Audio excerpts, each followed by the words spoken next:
Nazaret Castellanos. Menuda eminencia tenemos hoy para hablar de todo lo que tiene que ver con el cerebro y no cerebro. Porque sí, algo que has decidido y nos tienes que explicar por qué es conectar el cuerpo entero para ver cómo interacciona y ver cómo nos hace ser. Cuéntanos un poco de ti, por qué te has metido en este espacio y por qué estás haciendo tantos avances científicos que están ayudando a tanta gente. Sí, en este berenjenal.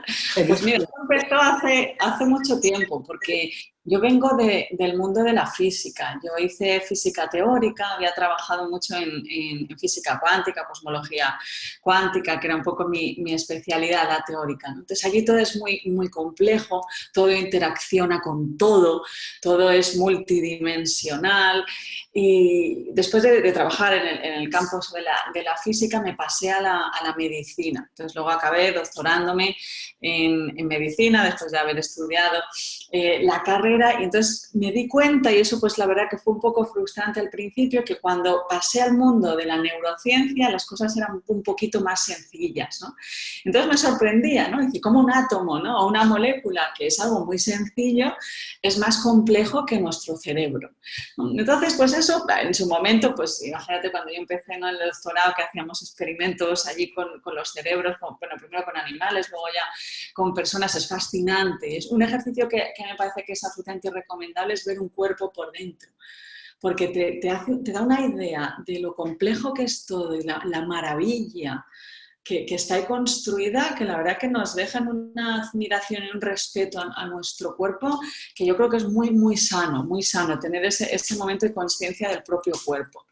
Entonces, pues seguí investigando, hice el doctorado, estuve por ahí en Alemania, en Inglaterra, en Estados Unidos. Entonces hubo un momento que también fue por experiencia personal, porque yo venía de una trayectoria más de meditación, que me daba cuenta que todo mi cuerpo, que yo sentía con todo mi cuerpo, que cuando estaba en un estado mi tripa estaba de una forma, que mi corazón pues tenía como diferentes ritmos, a que yo necesitaba de mi cuerpo por dentro y por fuera como para vivir, ¿no? Entonces esto pues ahora hace 10 años, ¿no? Me chirriaba un poco, ¿no?, que solo estudiásemos el ser humano, ¿no?, la cognición, las emociones solo en la cabeza, en el cerebro. Entonces ahí estaba en Londres, volví a Londres, mi jefa, una catedrática, esa profesor inglesa, ¿no?, y le dije, oye, ¿por qué no? Además que medimos los cerebros, ¿por qué no pedimos también una muestra de sus heces, ¿no? Porque ahí es donde se ve todo lo que es la microbiota intestinal, ¿no? Entonces en aquel momento te puedes imaginar esa profesora de la universidad inglesa que me mira diciendo, estás loca, ¿pero qué estás diciendo? Esto es una locura, eres muy graciosa. Me decía, you are very funny, you are very funny. Como diciendo, pero ¿qué era cuánta españolita aquí, no? Pues fíjate, hoy en día es de los descubrimientos más impactantes que hay en la neurociencia. Y ahí somos muy afortunados porque estamos viviendo una revolución científica. Es que, por ejemplo, la interacción entre el cerebro y el intestino está absolutamente demostrada en artículos científicos de primera línea, Nature, Science, ¿no?, que nos demuestran que hay una interacción bioquímica y biológica entre el intestino y el cerebro.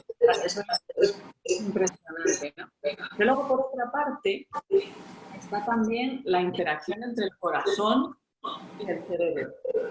Necesitan comunicarse, pero no demasiado. Y eso es muy bonito. No demasiado. Hay un equilibrio muy sutil entre y luego la influencia de la respiración.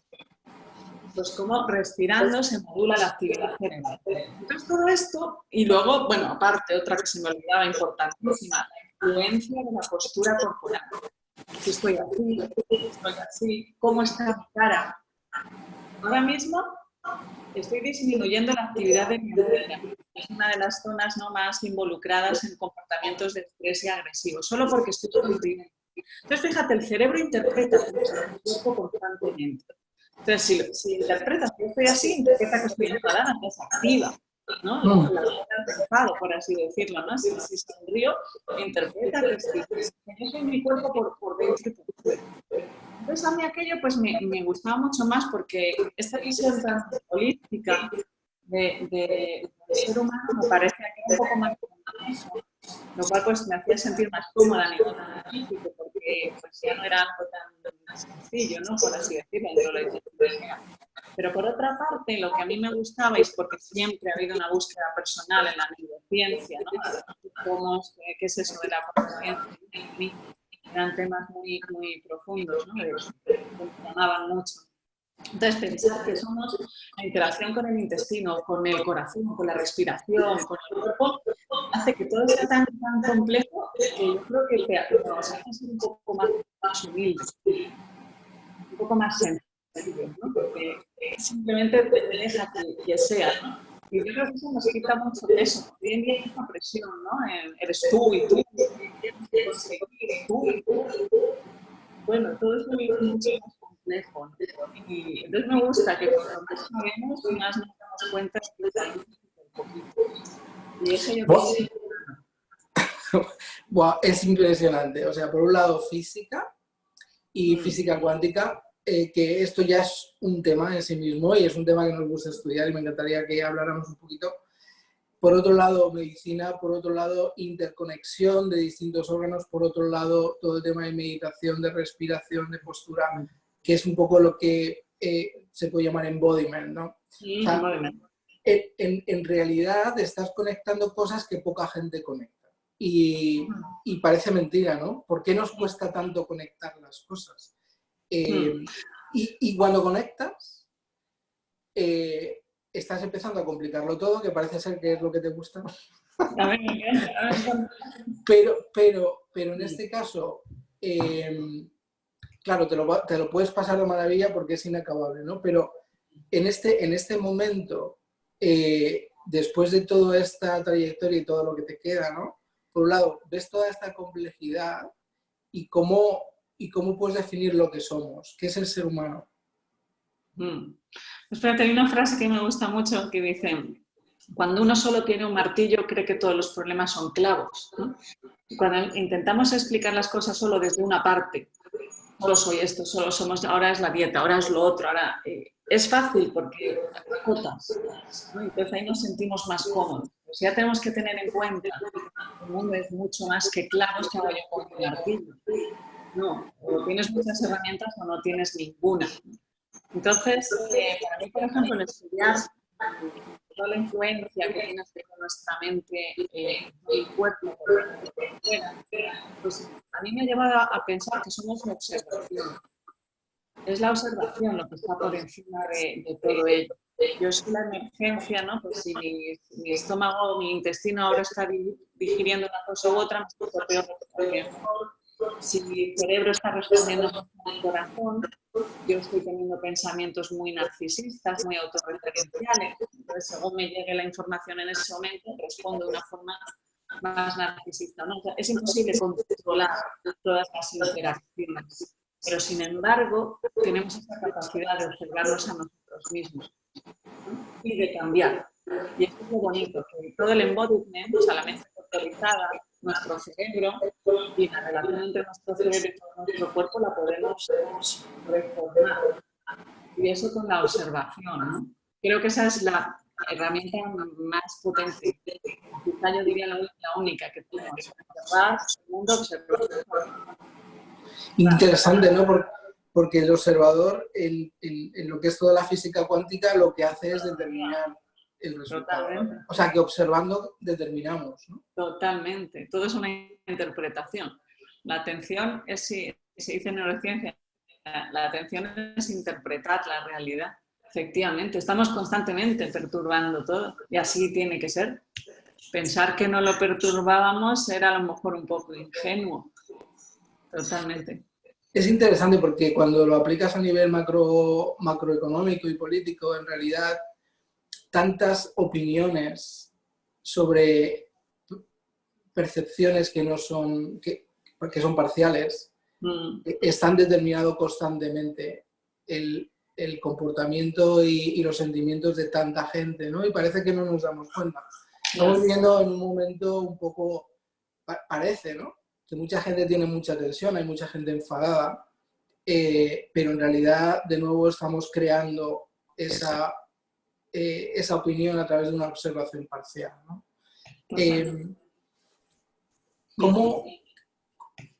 ¿Cuáles son tus conclusiones de estos años que has investigado tanto y has interrelacionado desde las CSS al cerebro? ¿Qué está pasando? ¿Qué sabemos hoy que no sabíamos hace 15 años y que nos puede ayudar como seres humanos a ser un poco mejor? ¿Qué sabemos hoy que no sabíamos hace 15 años? Yo creo que la capacidad que tenemos de cambiarnos a nosotros mismos. Hasta hace muy poco se pensaba que éramos así y ya está.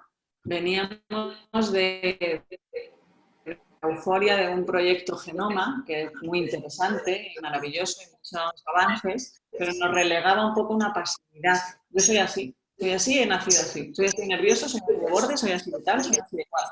Y no, era lo que se ve es un poco al revés. Como ya decía nuestro gran sabio Ramón y Cajal, todos podemos ser creadores de nuestro propio cerebro. Muchas veces a la gente se le olvida esa última cuesta mucho, pero yo he visto cantidad de cerebros que se han reorganizado funcional y anatómicamente. Y no solo ante una enfermedad o recuperación de daño cerebral, ¿no? Que eso me costó mucho tiempo, sino me voy a cambiar a mí. Voy a cambiar mis esquemas, voy a reconfigurar mis redes, voy a hacer que mi cerebro asocie unas cosas a otras y no las tenía. Y eso, por ejemplo, ahora es lo que yo creo que en los próximos años es a donde vamos a llegar. Por ejemplo, toda esta interacción entre el cerebro y el cuerpo está más de vida, porque la interacción entre el cerebro y el intestino, para la microbiota intestinal, lo que más se modula es la dieta. El ejercicio, la postura corporal, que es ejercicio físico y aumentar la propiocepción. Interacción cerebro-corazón, capacidad de observación, todo esto puede añadir a tu vida. Entonces yo creo que estamos ante una neurociencia del estado de vida. Eso es lo que, la gran revolución, yo creo que va a suponer. Saber que de forma, que empecemos a considerar nuestro cuerpo, que emoción y razón no son tan diferentes, que ves la neuroanatomía, la razón y la emoción, y se empiezan a mezclar y dices, entonces otras son las mismas, ¿no? Que están tan entremezcladas como... ¿Y esto en el laboratorio cómo se estudia? ¿Cómo puedes llegar a estas, como científica, cómo puedes llegar a una conclusión de este tipo viendo qué miras para poder llegar a una conexión así y una conclusión como la que llevas?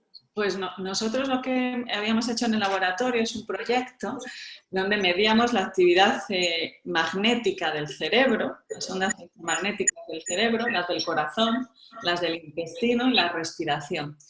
Y medíamos todo eso simultáneamente en una máquina que hay muy sofisticada en la Universidad, el Centro de Tecnología Biomédica de Madrid, que mide todo en mil veces por segundo, toda la bioelectricidad del cuerpo a la vez. De eso, personas que habían tenido una práctica de meditación en su vida, que es algo regular, y personas que nunca meditan. Personas que tenían diferentes grados de gestión del estrés, control de la atención, de las emociones y una perspectiva. Entonces vamos viendo cómo cambia. Pues cómo cambia. Si esta persona veo que le poníamos a hacer pruebas de regulación emocional y de la atención, ¿no? Si yo veo que está regulando bien sus emociones, ¿cómo lo hace su cuerpo? ¿Qué hace el cuerpo de esta persona que se siente absolutamente reaccionada ante un estrés? ¿Cómo es? ¿Cómo son los cuerpos ahí? Entonces ves que estás educando a esas personas en otros hábitos, ¿no? Más saludables y el cuerpo. Eso es muy bonito de ver en el laboratorio. Has hablado varias veces de meditación y de respiración, ¿no? Este sí que es otro invento que nos ha llevado, o una tecnología en realidad, que nos está llevando a tener intervenciones y a tener impacto muy positivo, ¿no? Sin embargo, la meditación es algo pues ancestral en muchos casos, ¿no? ¿Qué ha pasado para que la meditación se convierta en un caso de estudio tan importante por tantos científicos de todo el mundo y que hemos avanzado también en los últimos 10, 15 años para saber que tiene un impacto tan importante? Pues yo creo que, como dice la cuántica, ¿no? Cuando veo una bifurcación la tomo. Pues en un momento de la vida que en las sociedades hay tanto estrés, la gente buscaba, ¿no?, herramientas, ¿no? Entonces, al final, estuviesen validadas o no, que siempre hay todo ese debate, a la gente le funcionaba. Cuando eso ya pues había tenido mucha repercusión social, empezó a entrar en las universidades.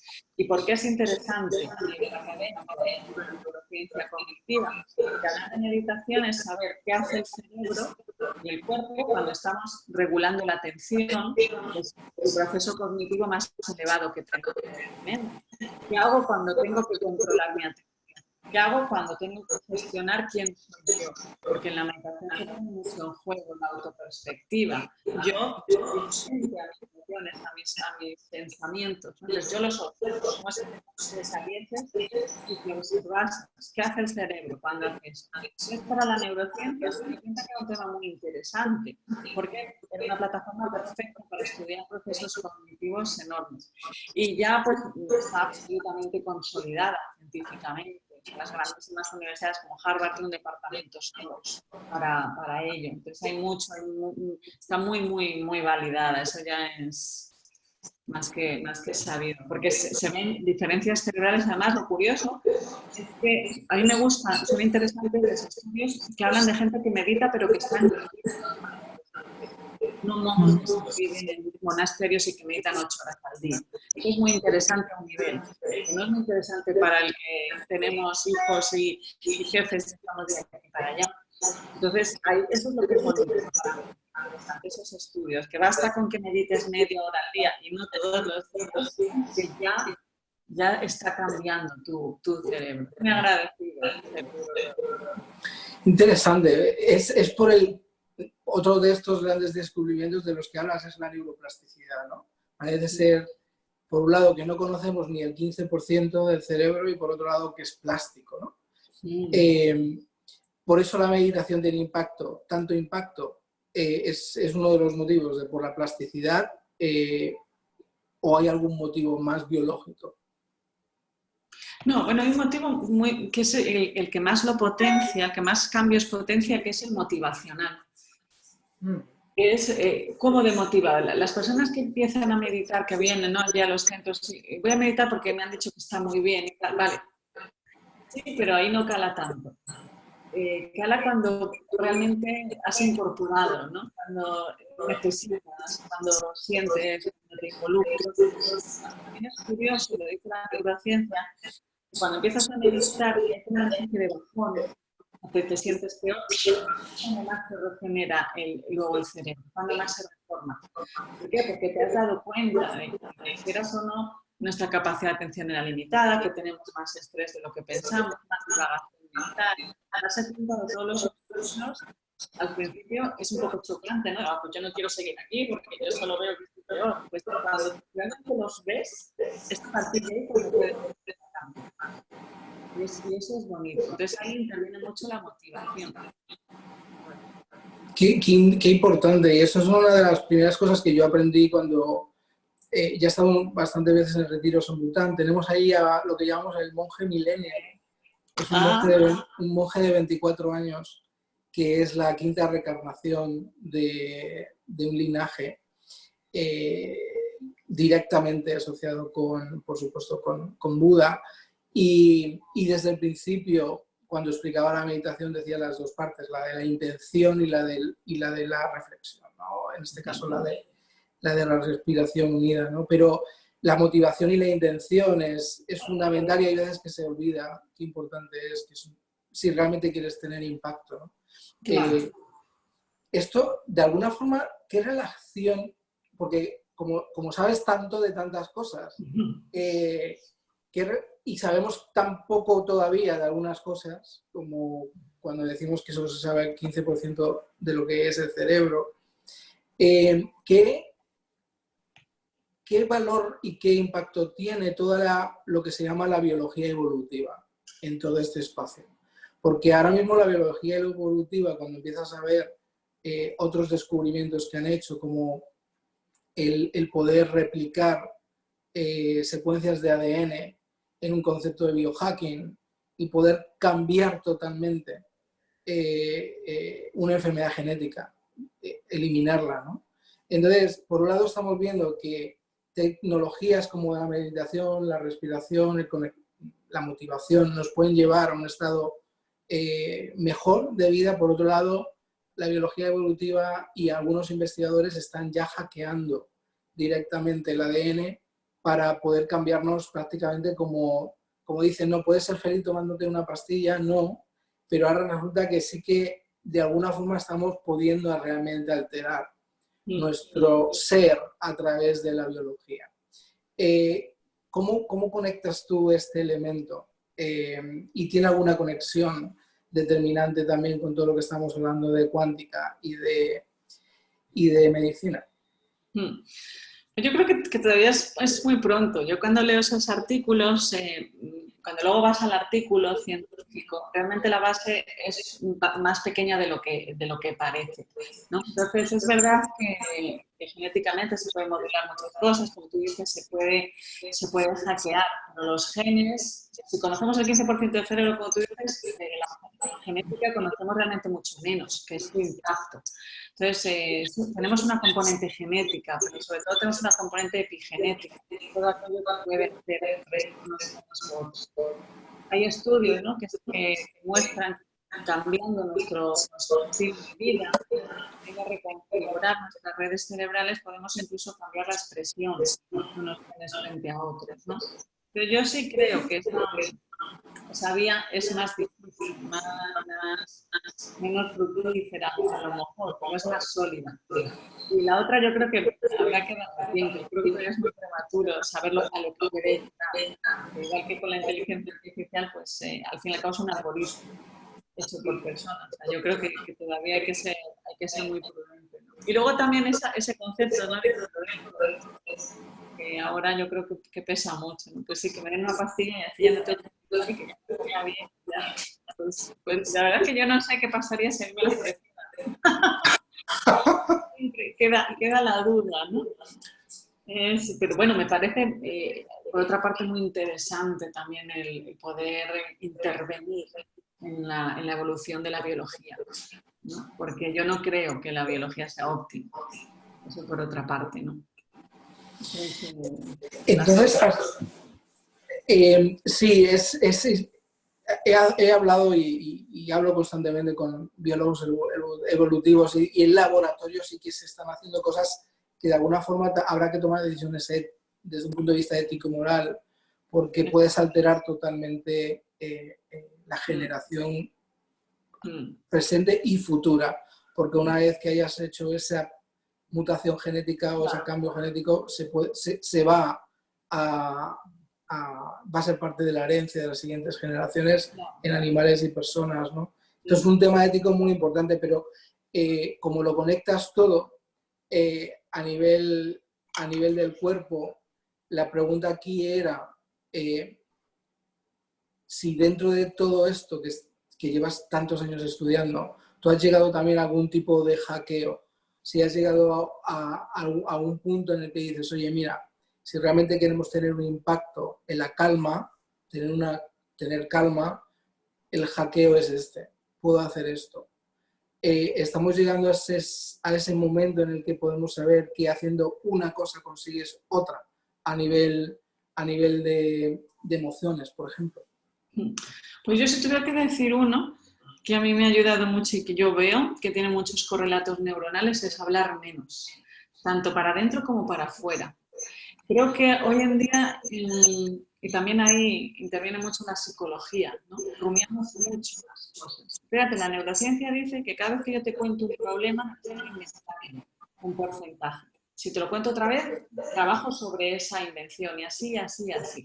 Realmente la memoria la construimos, por lo tanto la recogemos, no es un almacén, ¿no? Y aquella que es una memoria emocional, no, contenido de mentiras y mentiras. Hay otra estructura que es la amígdala, muy involucrada en la gestión de la agresividad, de los miedos, del estrés, tiene un poco una componente un poco negativa, ese es el gordo, como loca con bla, bla, bla. Algo que, por lo que yo creo que hace que luchar más es por el silencio, aprender a estar en silencio. dentro y fuera, ¿eh? No se lo cuento a nadie, pero dentro estoy. La cacofonía interior nos hace mucho daño. Fíjate que cuando tienes que ir a la sensación del cuerpo, yo te digo, a ver, ¿cómo está ahora mismo la sensación en tu rodilla? Te callas. Esos procesos neuronales se tienen que callar para que tú prestes atención al cuerpo. Te vives desde el cuerpo. Entonces, un poco. La impaciencia, por ejemplo, se pone en el cuerpo. 1 minuto de impaciencia en el cuerpo son 5 minutos de impaciencia en el cerebro. Entonces, y digo, tal, no sé qué, entonces ya no es una fíjate, ¿no? Pues 10 minutos de impaciencia en el cuerpo son 50 minutos de impaciencia en el cerebro. Entonces, para mí, el no rumiar, el no darle tanta cacofonía, eso es echarle leña al fuego, para mí. Qué interesante. Qué interesante. Oye, ¿qué estás estudiando ahora mismo? ¿En qué proyectos estás? Pues vale, mira, ahora mismo nos acaban de aceptar un artículo, que estaba trabajando en la revisión esta semana, de cómo cambia la microbiota con el estilo de vida. Sabes que la microbiota son todos esos bichitos que viven en nuestro intestino y que regulan el sistema endocrino, el sistema inmune y el sistema nervioso, ¿vale? Influyen muy directamente, ¿no? Pues, ¿cómo cambia? Porque empieces a hacer ejercicio físico en tu vida. Entonces hemos visto que se reorganiza la microbiota, se hace mucho más diversa, hay diferentes índices de complejidad y eso repercute directamente en la salud. Estamos viendo la relación con la neuroinflamación en procesos de enfermedades neurodegenerativas. Una persona tiene la enfermedad de Alzheimer, se produce neuroinflamación, una respuesta del sistema inmune específica tremendamente la enfermedad. Entonces, como la microbiota es capaz de reducir, oye, no te aceleres, no generes una respuesta inmune. Entonces es muy importante. Entonces, por ejemplo, viendo el estilo de vida, que es la dieta, o sea, la actividad física, la microbiota. Y luego, pues yo trabajo sobre todo en la integración entre cerebro, corazón, intestino y respiración cuando estamos recordando episodios. Por eso te decía, ¿no? Que era tanto, eso hemos hecho un experimento, recuerdo un episodio y ahora inventa esta diferencia. Qué interesante. Y oye, ¿a qué conclusión? Nuestra vida, wow, ¿cómo la interpretamos? Es un mundo. ¿Y qué pasa? ¿Por qué la interpretamos de forma diferente? ¿Qué es lo que pasa? ¿Sabemos lo que pasa? Porque es tremendamente emocional, porque la memoria la haces tú, ¿no? Si, por ejemplo, estás en un evento, lo que sea, estás quedando mal porque te está saliendo fatal, ya tu cerebro empieza a impedir, a bloquear que recuerdes esto. No le gusta porque estás quedando mal. Nuestra memoria es muy egocéntrica. Entonces tú luego lo cuentas y realmente has contado algo muy complejo y tu cerebro ya lo estaba recordando mal. Fíjate, ¿no? Entonces esto pues recordar un teléfono sí, pero recordar nuestra vida es toda una interpretación. Cuanto más narcisistas seamos, cuanto más autorreferencial es nuestro sistema, menos objetivos somos. Vamos a meter más leña, más mano en esos recuerdos. Interesante. Sí, eso es muy bonito. Es interesantísimo porque esto te da muchas pistas de por qué la claridad mental es tan importante en la vida y de que no hay tanta gente con tanta claridad, ¿verdad? ¿Por qué? ¿Por qué estamos tan nublados? Totalmente. Imagina un líder, ¿no? Que tú conoces, o sea, un líder tiene que ser una persona que sepa lo que está pasando, que tenga objetividad, o sea, que le dé un poco igual lo que esté pasando porque lo importante es saber qué está pasando. Imagínate ahí, pues, que se mezclen tantas cosas narcisistas, lo va a recordar según su ojo.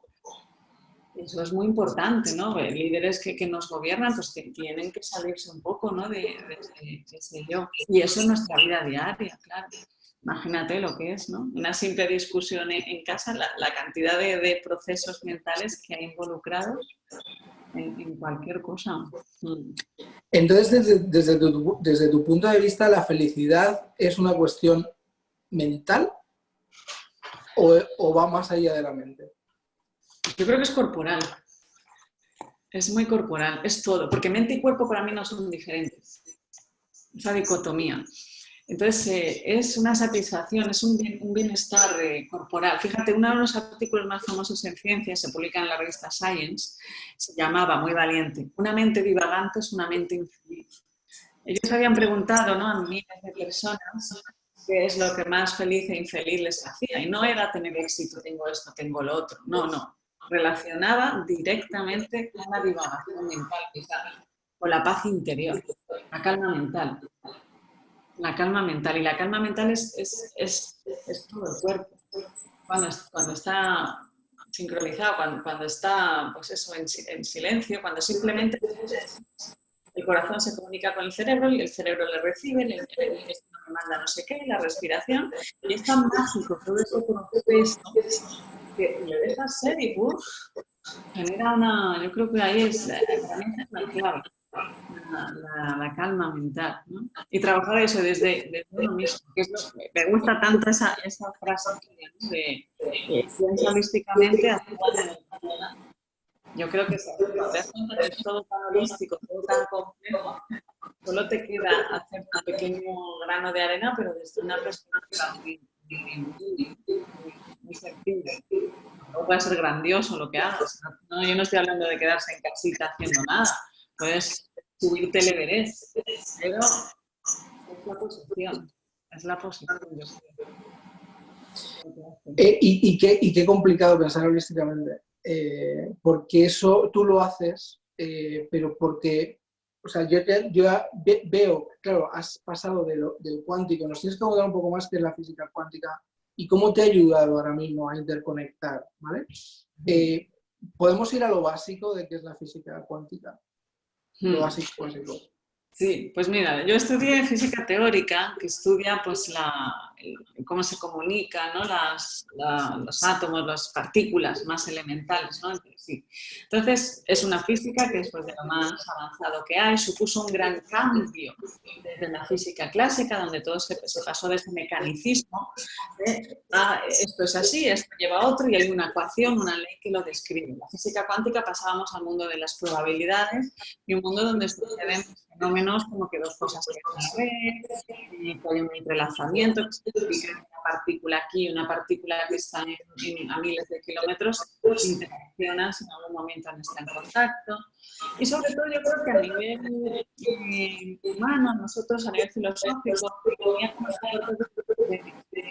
siempre se dice que nadie entiende la cuántica, ¿no? La describes y tal, pero entonces eso, cuando yo venía de ese mundo, pasar al mundo de la neurociencia, pues era como, seguimos, por ejemplo, la biofísica se basa en la mecánica clásica todavía. Entonces, yo creo que algo que sí que surgirá en los próximos años es aplicar la teoría cuántica de campo a la neurociencia. La neurona no es cuántica, porque es una cosa grande para una partícula elemental. La neurona no es cuántica. Lo que puede ser cuántico son sus propiedades. Yo creo que eso pues, nos pondría en un marco matemático, un marco teórico, una complejidad comparable al fenómeno que estás estudiando, que es la biología, que es el cerebro. Pues, el otro día estuve en un curso de cuántica en la biología aquí en la Universidad de St.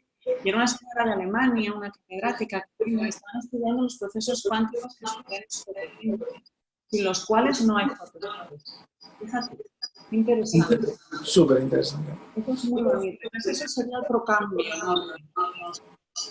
Se pondría para nosotros. Es decir, es muy misterioso. Estamos ahora mismo, yo creo, en una verdadera apertura de interconexión de disciplinas y es muy bonito. Pero por otro lado, no muchos seres humanos están preparados para hacer todas esas interconexiones. ¿Cómo crees que podemos educar, en este caso, a más científicos que conecten más cosas? Porque al final la ciencia te hace ser tan granular en un tema muy concreto que incluso publicar se convierte en muy difícil, pero ¿cómo se puede conseguir para hacer que se interaccionen y que haya disciplinas que interaccionen y animar a la gente a ser más interdisciplinar? ¿Qué se puede hacer? Pues mira, yo creo, en mi opinión siempre ha sido, hay muchos institutos que abogan, ¿no?, por la multidisciplinaridad. Yo que he trabajado en neurociencia, pues hay físicos, ingenieros, psicólogos, médicos, ¿no? Somos muy multidisciplinarios en la universidad, pero a mí me parece que falta un ingrediente de cohesión. O sea, hay mucha gente de diferentes especialidades trabajando juntas, pero la cohesión sería meter gente del mundo más de a lo mejor la filosofía, el replanteamiento, ¿no? Porque yo me dedico a hacer una ecuación de no sé qué, el anatomista me dice exactamente los nanómetros que ocupa tal, el otro me dice el proceso. Lo ponemos en común, pero ¿qué estamos haciendo? ¿A dónde vamos? ¿Qué trascendencia tiene esto? Entonces, eso es lo que descubres. Qué bueno. Yo creo que faltan, ¿no? Tecnología tenemos, gente tenemos, faltan ideas. Que en la universidad, en los entornos académicos, volvamos a ser un poco más filosóficos, a preguntarse más por las cosas, no tanto tanto. A mí me parece que ese es el ingrediente, ¿no?, de replantear, ¿no? Por ejemplo, una anécdota en uno de los congresos de Washington, congreso enorme, uno de los campos de la investigación en neurociencia más potentes que hay es estudiar cómo es el cerebro en estado basal, que significa que yo te digo, estate un momento, 5 minutos sin hacer nada, yo miro tu vídeo. Hasta 1976 se pensaba que si yo te decía eso, el cerebro se quedaba en blanco. Cualquiera que se hubiera parado a observar su propio cerebro se da cuenta que no se queda nunca en blanco, ¿no? Entonces, en este congreso hay miles de personas dedicadas a ello y se les preguntó, ¿cuántos de ustedes han observado su propio cerebro durante vida? Muy poco, ¿no? Entonces, el volver un poco a lo experiencial, a qué estás haciendo, para qué te vale, vívelo en primera persona. Yo creo que es más cambiar esas actitudes. Mi opinión. Me encanta. En realidad, el Dalai Lama está haciendo esto desde hace unos años, trayendo a todos estos científicos de todas partes y hacerles preguntas, ¿no? Oye, estúdiame la reencarnación, como le dijo a los científicos rusos, ¿no? Fíjate ya, es como vamos a estudiar. O la compasión. Y yo creo que eso está ayudando mucho, sobre todo para que se hable de la gratitud como, vamos, más estudiada la gratitud, es como imposible dentro del mundo de la ciencia, ¿no? Yo he estado en algún evento de Man and Life, ¿no? Y me gusta mucho porque traen a filósofos y a gente totalmente en contra. Y eso es muy interesante porque en los congresos siempre te traes a los que están a favor de tu hipótesis, ¿no?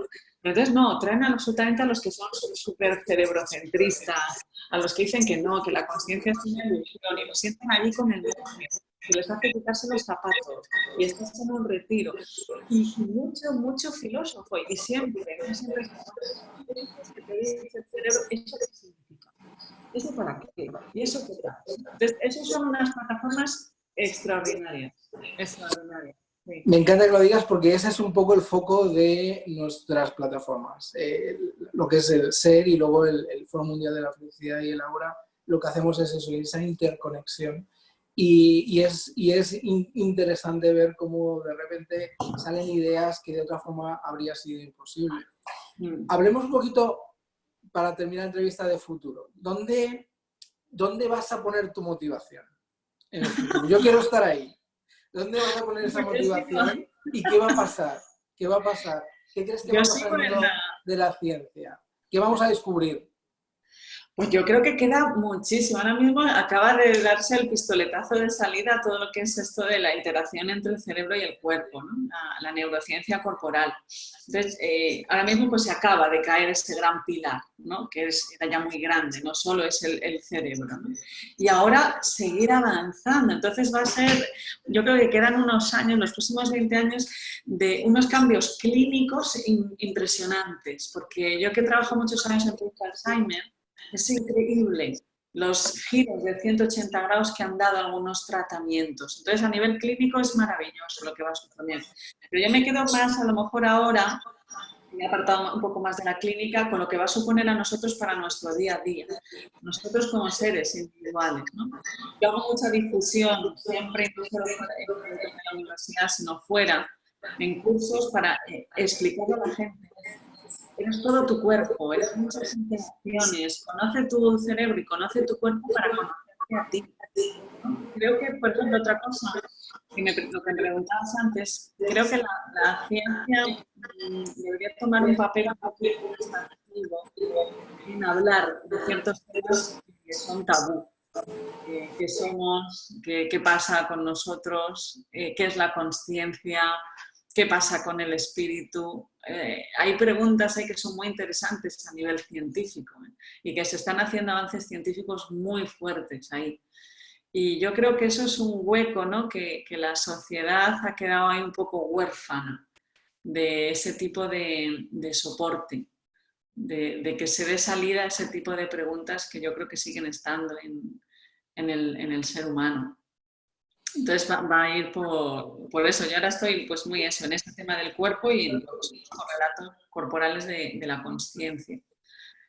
Y ahí hay tema, pues imagínate, ¿no? De pues ahora este fin de semana está haciendo un curso sobre la Bhagavad Gita, ¿no? Sabes que todo eso en el hinduismo pues tienen una visión muy compleja, yo creo que muy inspiradora. Entonces, oye, da gusto hablar con científicos que no les da miedo, en este caso, en ningún caso, de ir al otro lado, ¿no? A un lado más desconocido, ¿no? Más pseudocientífico en este caso, pero con unos principios tan importantes, ¿no? Como la Bhagavad Gita, que ha condicionado la evolución de tantos millones de personas en el mundo, ¿no? Totalmente, totalmente. Y como la propia Bhagavad Gita dice, ¿no? Juan Arnau, un gran filósofo que tenemos en España, todos los caminos llegan a Roma. Yo creo que la ciencia es nuestra herramienta de hoy, pero está llegando, pues las preguntas son las mismas, ¿no? Pero le da un poco de vergüencilla decir que habla de esto, ¿no? Yo creo que hay que quitarse ese tabú, que solo lo hacen los premios Nobel cuando ya ganan el Nobel, dicen, no, el alma, tal, pero claro, no hace falta tener el Nobel, podemos decirlo antes, jodido. Exactamente. Y sin embargo ves ahora tantos adolescentes que están haciendo shortcuts, como dicen aquí en Estados Unidos, ¿no? Están yendo directamente al psicodélico para ver qué está pasando y eso es algo que de alguna forma algunos controlan, otros no, pero sí que está habiendo muchísima gente que está llegando a conclusiones vitales en cuestión de muy poco tiempo. Y no les importa hablar de esto, ¿no? Claro, exactamente. Entonces yo creo que esas reuniones, ¿no? Y a mí me encanta escuchar a esta gente y vivir desde esa experiencia, ¿no? De la filosofía milenaria, como decías tú, que te dicen cosas que es asombrosa, ¿no? Yo que a veces me paso el día traduciendo esos textos y esos poemas a palabras técnicas, ¿no? Y la gente se ríe, pero es que dice lo mismo. Y para mí entonces creo que la ciencia le queda, podría también mojarse un poco, ¿no? En esas grandes preguntas. Bueno, Nazaret, es un placer. Yo creo que podríamos seguir hablando horas y que tenemos que hacerlo en los próximos meses hasta que lleguemos a marzo. Pero gracias por ponerle tanto cariño a tantas cosas dentro de la ciencia y por traer luz a un mundo que necesita respuestas, algunas conscientes, otras inconscientes, pero es un placer y es un honor poder hablar contigo y con alguien que está haciendo tanto y que va a hacer tanto por traer claridad al mundo. Así que muchísimas gracias, es un placer. Muchas gracias a ti, lo mismo digo, que valoro muchísimo, de verdad, vuestro trabajo, ¿no? El capitalismo. De eso tenemos que hablar. Me encanta. Bueno, un abrazo, muchísimas gracias. Muchas gracias.